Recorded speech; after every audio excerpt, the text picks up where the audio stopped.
Hello friends, எல்லாருக்கும் வணக்கம். It's me Sandhya Lokesh. Last வீடியோவில் தர்மஸ்தலா போயிட்டு அதுக்கப்புறம் நெக்ஸ்ட் 2 டேஸ் எங்கே போகிறோம் அப்படின்றத வந்துட்டு அடுத்த வீடியோவில் சொல்கிறேன்னு சொல்லியிருந்தேன். அந்த வீடியோ தான் இந்த வீடியோவை கடைசி வரைக்கும் பாருங்கள். தர்மஸ்தலா போயிட்டு வந்துட்டு அதுக்கப்புறம் நைட்டு ஸ்டே பண்ணிட்டோம் இந்த ஹோட்டல்லையே. மறுநாள் காலையில் பார்த்திங்கன்னா ரூம் எல்லாமே வெக்கேட் பண்ணிட்டோம். அதுக்கப்புறம் பார்த்திங்கன்னா பிரேக்ஃபாஸ்ட் வந்து கீழேயே வந்து ரெஸ்டாரண்ட் இருக்குது. அங்கே தான் எங்களுடைய பிரேக்ஃபாஸ்ட் எல்லாம் முடிச்சுக்கிட்டு பக்கத்துலேயே கோயில் இருக்குது, ராமர் கோயில். அங்கே தான் போயிருந்தோம். ஜஸ்ட் ஒரே கிலோமீட்டர் தான் நாங்கள் ஸ்டே பண்ணியிருந்த இடத்துல இருந்து. இந்த வீடியோ ஞாயிற்றுக்கிழமை திங்கக்கிழமை 2 நாள் சேர்ந்த மாதிரி தான் இருக்கும். இது வந்துட்டு சண்டே காலையில் வந்துட்டு பக்கத்துலேயே ராமர் கோயில் இருக்குதுன்னு சொல்லிட்டு வந்தோம். ஏன்னா சண்டே ரொம்பவே ஸ்பெஷலான நாள். ஹஸ்பண்டுடைய பர்த்டே, அதனால் முதல்ல வந்துட்டு இங்கே கிட்ட இருக்கிற கோயில் ராமர் கோயில் ரொம்ப அழகாக இருக்கும் அப்படின்னு சொல்லியிருந்தாங்க தம்பி. அதனால் இங்கே வந்தோம். ஒரே 1 கிலோமீட்டர் தான். கோயில் பார்த்திங்கன்னா அந்த அளவுக்கு சூப்பராக பிரம்மாண்டமாக இருந்துச்சு. உள்ளேயும் சரி வெளியுமே சரி. உள்ளே வந்துட்டு வீடியோ அலோ இல்லை, வெளியே வந்துட்டு வீடியோ எடுத்திருந்தேன். வெளியவே நீங்கள் பார்க்கும்போது அந்த அளவுக்கு சூப்பராக இருக்கும். கோயிலுக்கு வந்தது பார்த்திங்கன்னா ரொம்ப திருப்தியாக இருந்துச்சு இந்த கோயிலுக்கு. ஏன்னா அந்த அளவுக்கு ப்ளசண்ட்டாக இருந்துச்சு. ரஷ்ஷுமே இல்லை. நல்ல சாமியை பொறுமையாக கும்பிட்டுட்டு எல்லாமே நல்லா சுற்றி பார்த்துட்டு வந்தோம். நீங்கள் யாராச்சும் தர்மஸ்தலா போகிறீங்கன்னா தர்மஸ்தலாவில் இருந்தே 3 கிலோமீட்டர் அப்படி தான் வரும் இந்த கோயிலுக்கு, ராமர் கோயிலுக்கு. நீங்கள் வந்துட்டு மிஸ் பண்ணாமல் இந்த கோயிலுக்கு வந்து போங்க. ரொம்ப அழகாக இருக்குது. இதுக்கு முன்னாடி யாராச்சும் போகல அப்படின்னா இந்த இடத்த மட்டும் மிஸ் பண்ணிடாதீங்க. கோயிலில் பார்த்திங்கன்னா அந்தளவுக்கு க்ரௌட் இல்லை. சண்டே தான் ரஷ்ஷாக இருக்குமோ அப்படின்னு தான் நினச்சிட்டு இருந்தோம் ஒவ்வொரு கோயிலுக்கும் போகும்போது. ஆனால் இந்த கோயிலுமே பார்த்திங்கன்னா க்ரௌட் அதிகமாகவே இல்லை. நல்லா திருப்தியாக சாமி கும்பிட்டோம்.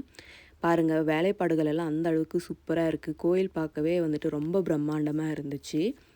நாங்கள் எந்த கோயில் உள்ள போகிறதுக்கு முன்னாடியுமே பார்த்திங்கன்னா ஜோராக மழை பெஞ்சு விட்டு அதுக்கப்புறமா தான் நாங்கள் கோயில் உள்ள போகிற மாதிரியே இருக்குது. ஏன்னா ரொம்ப மழை பெஞ்சிட்டே இருக்கா. எங்கே வந்தாலுமே பார்த்திங்கன்னா மழை தான். கிளைமேட்டுமே அந்தளவுக்கு நல்லா இருந்துச்சு. லாஸ்ட் வீடியோலேயே சொல்லியிருப்பேன். இந்த கோயிலில் பார்த்திங்கன்னா சாமியெல்லாம் நல்லா பார்த்து கும்பிட்டுட்டு அதுக்கப்புறம் ரிட்டன் போகிற வழியில் பார்த்திங்கன்னா சவுத் அடுக்கா கணேஷா டெம்பிள் தான் போயிருந்தோம். ரொம்பவே ஃபேமஸான கோயில். அங்கேருந்து 18 கிலோமீட்டர். அதனால் கணேஷ கோயிலுக்கு வந்தோம். ரொம்பவே ஃபேமஸாக இருக்கும். நான் நிறைய இன்ஸ்டா பேஜிலெல்லாம் பார்த்துருக்கேன் இந்த கோயில் வந்துட்டு. இன்றைக்கி இந்த இடத்துக்கு வருவோன்னு நினச்சி பார்க்கல. ஆனால் ரொம்ப அழகாக இருந்துச்சுங்க கோயில். சரி, விநாயகர் வந்துட்டு ரொம்ப பிடிக்கும் ஹஸ்பண்டுக்கு அப்படின்றதால இங்கேயே வந்துட்டு கோயிலில் வந்து அர்ச்சனை பண்ணிடலான்னு சொல்லிட்டு அர்ச்சனை தட்டை வாங்கிக்கிட்டு கோயிலுள்ள போனோம். ரொம்ப க்ரௌடெல்லாம் இல்லை, ஓரளவுக்கு தான் க்ரௌடு இருந்தது. ரொம்ப அழகாக இருந்துச்சு கோயில் பார்க்க. எனக்கு வந்துட்டு ரொம்ப பிடிச்சிருந்தது. எல்லா கோயிலுமே நான் வந்தேன். இங்கே 4 கோயிலுமே பார்த்திங்கன்னா ரொம்ப நல்லா இருந்துச்சு. ஃபஸ்ட் டைம் இந்த பக்கம் வந்து எக்ஸ்பீரியன்ஸ் பண்ணுறது இந்த மாதிரி கோயிலெல்லாம். அர்ச்சனை பண்ணுறதுக்காக டிக்கெட்டுமே வாங்கியிருந்தோம், அர்ச்சனை தட்டுமே வாங்கிக்கிட்டோம். இந்த கோயில் ஃபுல்லாகவே பார்த்திங்கன்னா சைடில் க்ரில்லு மாதிரி கொடுத்துட்ருப்பாங்க. அங்கே எல்லாமே பார்த்திங்கன்னா சின்ன சைஸ்லேருந்து பெரிய சைஸ் வரைக்குமே ஏதோ வேண்டுதல் போல் இந்த மாதிரி மணி கட்டினா, எனக்கு என்னென்னு கரெக்டாக தெரியல. உங்களுக்கு யாராச்சும் எதுக்கு மணி கட்டுறாங்க இந்த கோயிலில் அப்படின்னு தெரிஞ்சால் கமெண்டில் தெரியப்படுத்துங்க. பாருங்கள், கலரில் அந்த ஆரஞ்சு கலர் கயிறில் வந்து மணியை வந்து விற்பாங்க வெளியில். அதை கொண்டு வந்து இங்கே கட்டுறாங்க. ஏதாச்சும் வேண்டுதலை தான் இருக்கும்னு நான் நினைக்கிறேன். பட் என்ன அப்படின்றது எனக்கு கிளியராக தெரியல.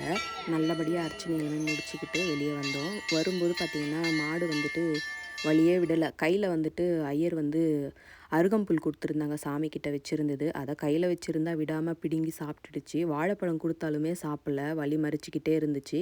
யார் எது கொடுத்தாலுமே சாப்பிடல. ஆனால் அருகம்புல் மட்டும் பிடுங்கி சாப்பிட்டுடுச்சு. திருப்தியாக சாமியை கும்பிட்டுட்டு வெளியே வந்து கொஞ்சம் குட்டி ஷாப்பிங் இருந்துச்சு, அதை முடிச்சுக்கிட்டு அங்கேருந்து ஆன் தி வேல பார்த்திங்கன்னா கொக்கே சுப்பிரமணியா டெம்பிள் தான் போகலாம் அப்படின்னு சொல்லிட்டு பிளான் பண்ணியிருந்தோம். அங்கேயுமே போகணும். எல்லா இடத்துலையுமே பார்த்திங்கன்னா கிளைமேட் ரொம்ப நல்லா இருந்துச்சு. ஒவ்வொரு கோயிலுமே பார்க்க ரொம்ப அழகாகவும் ரொம்ப பிரமிப்பாகவும் இருந்தது. நம்ம கிளம்பும்போது ஒரு இடத்துக்கு போகலாம் அப்படின்னு நினைப்போம். ஆனால் வந்துட்டு பிளான் பண்ணி போகிறதோ வேறு இடமா இருக்கும். எப்போ பிளான் பண்ணாலும் இந்த இடத்துக்கு போகலாம் அப்படின்னு சொல்லிட்டு ஒரு இடத்த டிசைட் பண்ணுவோம். ஆனால் நம்ம வந்துட்டு போகும்போது பார்த்திங்கன்னா வேறு ஒரு இடமா தான் இருக்கும். எப்போவுமே அப்படி தான். ட்ரிப்பு பிளான் பண்ணால் கூட ஒரு இடத்துக்கு போகலாம் அப்படின்னு சொன்னால் வேறு இடம் தான் பிளான் பண்ணி போயிருப்போம். எங்கள் வீட்லேயுமே பார்த்திங்கன்னா சடனாக வந்துட்டு தான் இந்த பிளான் பண்ணாங்க. தர்மஸ்தலா நான் வந்துட்டு ரொம்ப வருஷமாக கேட்டுட்டு இருந்தேன். அதனால் வந்துட்டு சடனாக வந்து ஃபோன் பண்ணி இன்ஃபார்ம் பண்ணாங்க போகலாம் அப்படின்னு சொல்லிட்டு. நானுமே ஒரு நிமிஷமும் யோசிக்கல, எல்லாமே எடுத்து வச்சுட்டேன். ஆனாலுமே போய் ரீச் ஆகிறது வந்துட்டு அந்த இடத்துக்கு போய் போவோமா இந்த வாட்டி அப்படின்ற மாதிரி தான் மைண்ட் செட் எப்போவுமே இருந்துச்சு எனக்கு. ஆனால் ஃபைனலாக வந்துட்டு வந்துட்டோம். கோயிலையுமே பார்த்திங்கன்னா நல்லா கூட்டமாக இருந்துச்சு. கொக்கே சுப்ரமணியா தான் அதிகமாக கூட்டம் இருந்துச்சு. அங்கே எல்லாமே முடிச்சுக்கிட்டு நாங்கள் நேராக வந்தது பார்த்திங்கன்னா ரெசார்ட் புக் பண்ணியிருந்தோம் சக்லேஷ்புராவில். அங்கே தான் வந்திருந்தோம். வரத்துக்குள்ளே பார்த்திங்கன்னா 3:30 ஆகிடுச்சு. 2 மணிக்கு தான் எங்களுக்கு வந்துட்டு செக்இன் இருந்துச்சு. ஆனால் வரத்துக்கே பார்த்திங்கன்னா 3:30 ஆகிடுச்சு. நல்லா பசி வந்த உடனே பார்த்திங்கன்னா சாப்பிட்டுட்டோம். ரிசப்ஷனில் வந்துட்டு ஃபார்மாலிட்டிஸ் இருக்கு இல்லைங்களா, அதெல்லாமே முடிச்சுட்டு அதுக்கப்புறம் நேராக வந்து லஞ்சு சாப்பிட்டுட்டோம். பயங்கர பசி அப்படின்றதால. அதுக்கப்புறமா தான் போய் ரூம் எல்லாமே பார்க்க ஆரம்பித்தோம். வெளியில் பார்த்திங்கன்னா ரெசார்ட் வெளியில் ஒரு பாண்டு மாதிரி இருக்குது. அந்த பாண்டில் இந்த மாதிரி கலர் கலராக ஃபிஷ்ஷஸ் விட்டுருக்காங்க. அங்கேயே நம்ம வந்துட்டு கேட்டால் வந்து ஃபுட்டு தருவாங்க அதுக்கு. அதை வந்துட்டு நம்ம போட்டோன்னு வச்சுக்கோங்களேன், அழகாக வந்துட்டு மேலே வந்து ஒன்றுக்கு ஒன்று சண்டை போட்டுக்கிட்டு சாப்பிட்டுட்ருக்கோம். கலர் கலராக ரொம்ப அழகாக இருந்துச்சு பார்க்குறதுக்கு. இந்த ஃபிஷ்ஷுக்கு வந்துட்டு ஃபுட்டு போடும்போது தான் பசங்க சொல்லிட்டு இருந்தாங்க, நம்ம வீட்லேயுமே 2 ஃபிஷ் இருக்குது, அதுக்கு பாவம் பட்னியாக இருக்கும் அப்படின்னு சொல்லிட்டு. ரொம்பவுமே பீஸ்ஃபுல்லான இடம்னு சொல்லலாம். அந்த அளவுக்கு அழகாக இருந்துச்சு ரெசார்ட் வந்து. இந்த ரெசார்ட் ஃபுல்லாகவே வந்துட்டு நான் வியூ எல்லாம் உங்களுக்கு காமிக்கிறேன். கண்டினியூவாக பாருங்கள் கடைசி வரைக்கும் வீடியோவை. லன்ச் முடிச்சுட்டு அதுக்கப்புறமா தான் வந்து ரூமுக்கே வந்தோம். ரூம் வந்துட்டு குட்டியாக நீட்டாக அழகாக இருக்குது. 2 பேர் அதுக்கப்புறம் ஒரு பெட் எக்ஸ்ட்ரா தருவாங்க. 3 பேராக வந்துட்டு ஸ்டே பண்ணலாம். நாங்கள் வந்துட்டு 2 ரூமாக புக் பண்ணியிருந்தோம். இப்போ நான் எப்படி காட்டுறேனோ அதே மாதிரி தான் 14 ரூம்ஸுமே இங்கே இருக்கிற ரூம்ஸ் ஒரே மாதிரி தான் இருக்கும். ரொம்ப நீட்டாக அழகாக இருக்குது ரூம் எல்லாமே. யாராச்சும் இந்த பக்கம் ரெசார்ட் புக் பண்ணலன்னா இந்த ரெசார்ட்டையுமே ட்ரை பண்ணலாம். ரொம்ப அழகாக இருந்துச்சு. இன்னுமே வந்துட்டு ரெசார்ட்டை வந்து இன்னும் எக்ஸ்ட்ரா ரூம்ஸ் எல்லாம் போட்டு கட்டுறோம் அப்படின்னு சொல்லிட்டு இருந்தாங்க. டோட்டலாக 30 ரூம்ஸ் இருக்கிற மாதிரி நாங்கள் வந்துட்டு பிளான் பண்ணிகிட்ருக்கோம் அப்படின்னு சொல்லியிருக்காங்க. இப்போ தான் வந்துட்டு ரெசார்ட் கட்டி 20 டேஸ் ஆச்சு ஓப்பன் பண்ணி அப்படின்னு சொன்னாங்க. புதுசாக இருக்குது அப்படின்றதால என்னவோ தெரியல, நீட்டாக இருக்குது. மற்றபடி பார்த்திங்கன்னா வர்ற வழியிலுமே நிறைய ரெசார்ட் இருக்குது. எல்லாமே நல்லா தான் இருந்துச்சு. இந்த ரெசார்ட்டுமே ரொம்ப அழகாக இருந்துச்சு. ஒரு பீஸ்ஃபுல்லான இடம் அப்படின்னு சொல்லலாம். அதுக்கப்புறம் பசங்க வந்துட்டு ஷட்டில் பேட் ஆடிட்டு இருந்தாங்க. நான் நல்லா தூங்கிட்டேன்.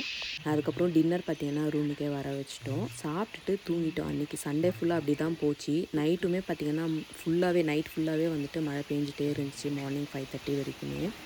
இது வந்து நெக்ஸ்ட் டே மார்னிங் தான் 5:45க்கெல்லாம் எழுந்திரிச்சிட்டோம் நானும் ஹஸ்பண்டும். நல்ல பிளேஸ், வியூ எல்லாம் பார்க்குறதுக்கே ரொம்ப அழகாக இருந்துச்சு இந்த பிளேஸ் வந்துட்டு.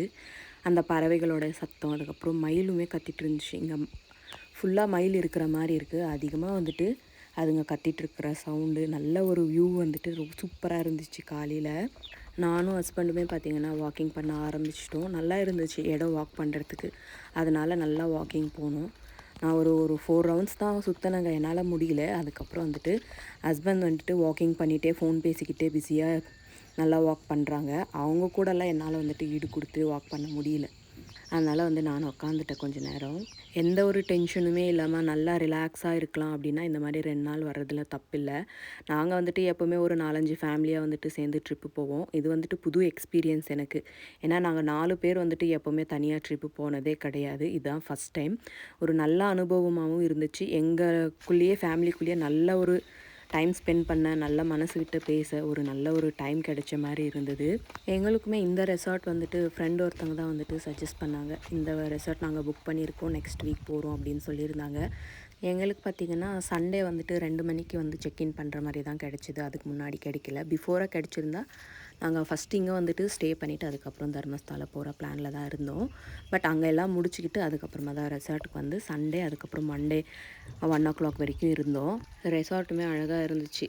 2 ரூமுக்கு நடுவில் பார்த்திங்கன்னா இந்த மாதிரி கார்டன் எல்லாம் வந்து ப்ளேஸ் பண்ணியிருந்தாங்க. ரொம்ப நல்லா இருந்துச்சு. புதுசு அப்படின்றதால இன்னும் செடிங்கள்லாம் வந்துட்டு பெருசு பெருசாக இல்லை, சின்ன சின்ன செடிங்களில் தான் இருக்குது. பக்கத்துலேயே காஃபி தோட்டம். அந்த மயிலுடைய சத்தம் நல்லா அழகாக காதில் ஒலிக்கிறப்ப பார்த்திங்கன்னா ரொம்ப ரிலாக்ஸாக இருக்கும். அப்புறம் நான் பார்த்திங்கன்னா உள்ளே போய் பார்க்கலாம் அப்படின்னு சொல்லிட்டு போனேன். ஆனால் கொஞ்சம் பயமாக தான் இருந்துச்சு. அதனால் நான் ரிட்டர்ன் ஆகிட்டேன். அங்கங்கே பார்த்திங்கன்னா மழை பெஞ்சு விட்டதால் நீரோடம் போய்கிட்டே இருந்துச்சு. அங்கங்கே 4-5 இடத்துல அங்கே எல்லாமே போய் ரிலாக்ஸாக இருந்துட்டு காலங்காத்தால் இந்த மாதிரி பீஸ்ஃபுல்லாக இருக்கிறதே ஒரு தனி சுகந்தான் அப்படின்னு சொல்லலாம். அதுக்கப்புறமா பசங்க 2 பேருமே ஏஞ்சிட்டாங்க ஒவ்வொருத்தராக.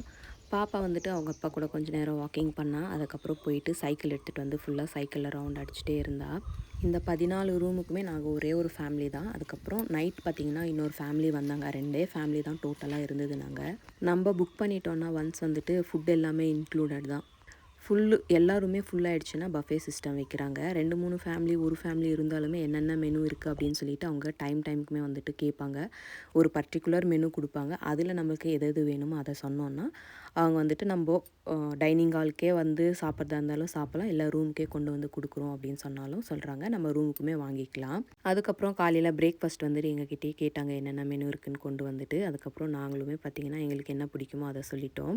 ஃப்ரூட்ஸ் கொடுத்தாங்க. அதுக்கப்புறம் ஃப்ரெஷ் ஜூஸ் கொடுத்தாங்க. தோசை, பூரி அந்த மாதிரி தான் வாங்கிக்கிட்டோம். சாப்பிட்டு முடிச்சுட்டு அதுக்கப்புறம் நாங்கள் வந்துட்டு கிளம்பிட்டோம். ஏன்னா இதுக்கப்புறம் கிளம்புனா தான் பெங்களூர் போய் ரீச் ஆகிறதுக்கு கரெக்டாக இருக்கும்னு சொல்லிட்டு கொஞ்சம் நேரம் ரெஸ்ட் எடுத்து அதுக்கப்புறம் ஃப்ரெஷ்அப் ஆகிட்டு எல்லாமே பேக் பண்ணிவிட்டு எங்களுடைய ட்ராவலை வந்துட்டு நாங்கள் ஸ்டார்ட் பண்ணிட்டோம். அங்கேருந்து லஞ்ச் மட்டும் ஆன் தி வேலை எங்கேயாச்சும் பார்த்துக்கலாம் அப்படின்னு சொல்லிட்டு கிளம்பிட்டோம். ரெசார்ட் நேம் பார்த்திங்கன்னா ஜங்கல் லேக் ரெசார்ட், சக்லேஷ்புராவில் தான் இருக்குது. நீங்கள் எப்போயாச்சும் இந்த பக்கம் வந்தீங்கன்னா இங்கே போய் பாருங்கள், ரொம்ப நல்லா இருக்குது. ஆன் தி வேலை லஞ்சை முடிச்சுட்டு டைரெக்டாக பெங்களூர் வந்துட்டோம். உங்களுக்கு இந்த வீடியோ பிடிச்சிருந்தா மறக்காமல் உங்கள் லைக்ஸ் அண்ட் கமெண்ட்ஸுமே தெரியப்படுத்துங்க. அடுத்த இன்னொரு வீடியோவில் பார்க்கலாம். அது வரைக்கும் பாய் ஃப்ரம் சந்தியா லோகேஷ்.